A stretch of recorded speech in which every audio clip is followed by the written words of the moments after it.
Hello and welcome to Bedhead Books.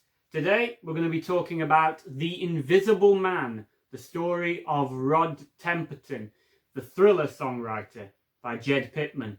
I have a printout of the book cover here. I don't have a physical copy of the book. I actually read it in its entirety at my local bookshop because I was broke at the time. But here is The Invisible Man. You can see the front cover of it.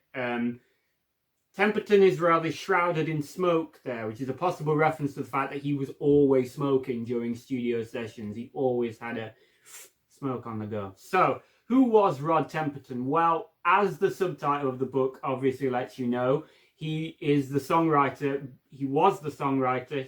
behind Michael Jackson's Thriller. The biggest song on the biggest album ever, and no one really seems to know him. And Jed Pitman actually produced a documentary for BBC Radio 2 that this book is very heavily based on. So Temperton was born in Cleethorpes in Lincolnshire. Now you know who else was from Lincolnshire? Bernie Taupin. So we've got two great songwriters from the same county. Sadly, Rod is no longer with us, having passed away in 2016.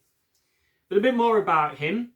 He learned a couple of different instruments along the way and found himself in Germany, where he joined a multinational band called Heatwave. They were doing the soul and the R&B that was very big at the time, and Rod wrote a song for them called Boogie Nights.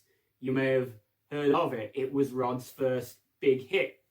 And so from that point onwards, Rod wrote pretty much all of the songs and especially the singles for Heatwave. It was through this work with Heatwave that he came to the attention of Quincy Jones, who approached him and said, could you write me some songs for Michael Jackson and for Chaka Khan and Rufus? So he did that.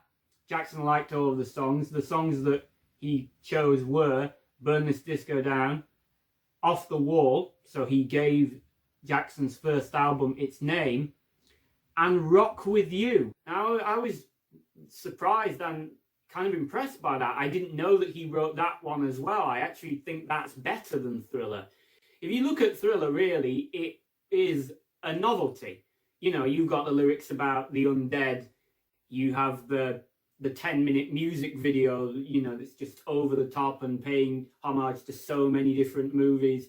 You've got the Vincent Price monologue.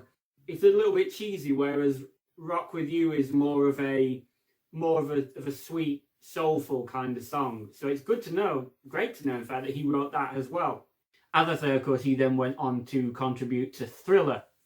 There seems to be a little bit of debate about whether he contributed to Bad or not. Apparently, according to some people, he was on board in a producer, arranger capacity, but he didn't actually contribute any music or lyrics because he did do a lot of work for other people. He wrote a song for James Ingram and Michael McDonald. He wrote a song for Donna Summer.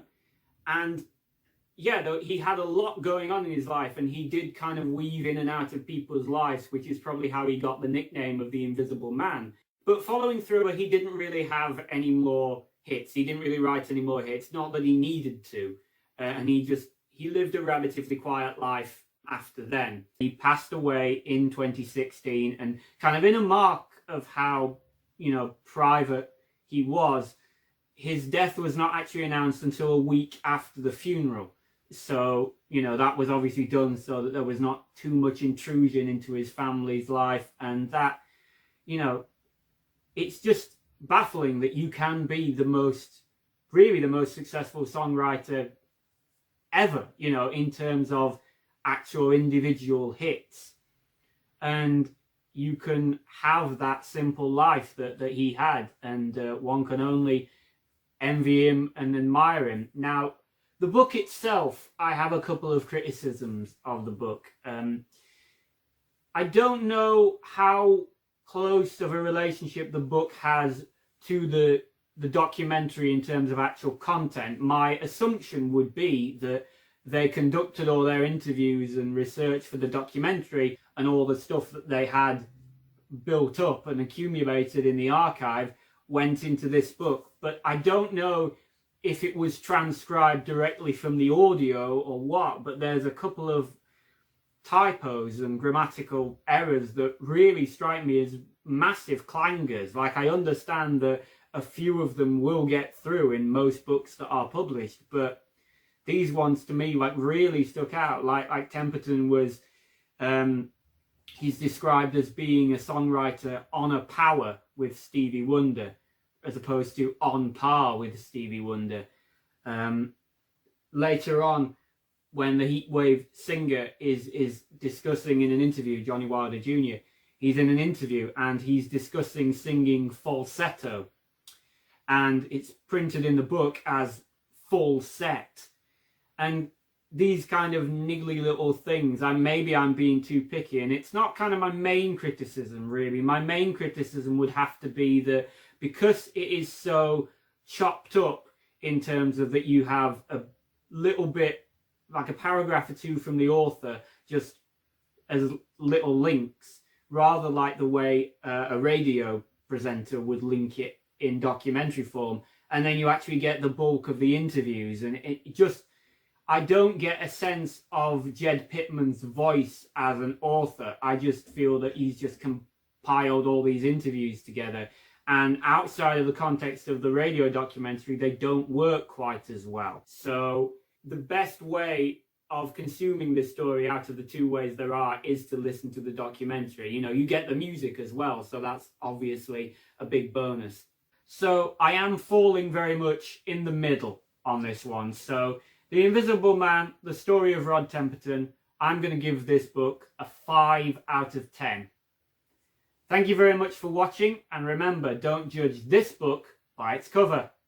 You try to scream, but terror takes the sound before you make it.